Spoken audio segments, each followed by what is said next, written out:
Hey guys, how's it going? Today we are taking our Vanguard game from this to this. I mean, it's just a world of difference using these filters. So let's dive right into this and take a look at a few different maps and see what we're working with here. But first, let's check these filters out that I've got set. I'm going to go ahead and hit Alt F3.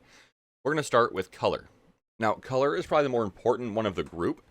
This really helps to accentuate a lot of things. So tint color, we're at about 75%. This lets us use amber. So amber is a color that separates greens and yellows out more so than anything else. So it really kind of separates out those green colors from the rest of the background.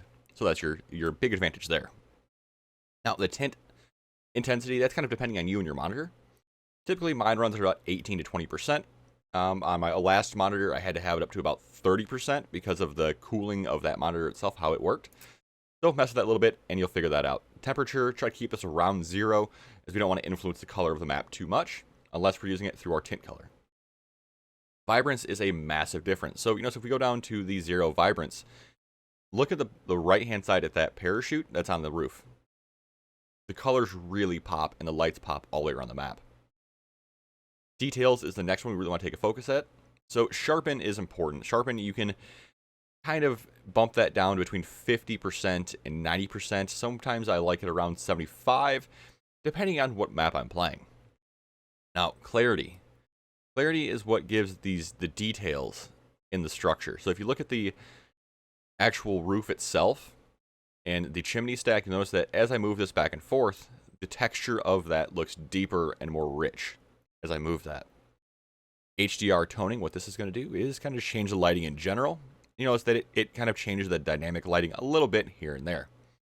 Bloom, you want to keep this as low as possible because that is the effect around the light. That makes it really, really hard to see. Exposure. So exposure is going to drown out the picture. It's a lot like adjusting the brightness. Usually I run this around 10%, with about 50% on my default game brightness settings. Contrast, again, personal discrepancy, personal discretion.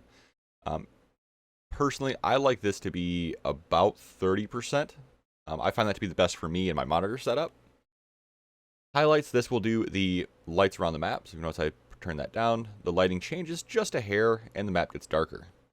So you want that to be turned up to about 85, 90%. 100%, I've noticed it just has some weirdness to it as far as popping in and out lighting and things like that. So it's not necessarily worth using at that high of a rate, but it does make a massive difference if you turn it up a little bit.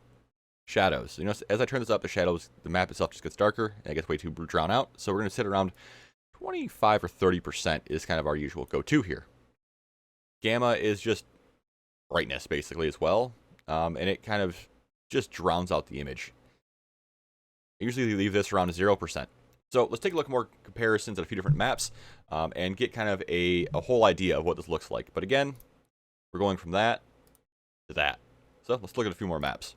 Now, there very well could be a few more settings that you need to change, like the vibrance, depending on the map. It can be kind of overpowering, like the desert maps. It's a little strong, as we can see. But that said, it works phenomenally well. All you gotta do is just have a couple of filters set up. One for desert, one for the darker maps, and that's about it. Other than that, if you just turn your vibrance down a little bit, just run it across the board down to like 50%, and you're good to go. But I hope this video helped you guys out. If it did, give this video a like, subscribe. Have a good one, guys. I'll see you around.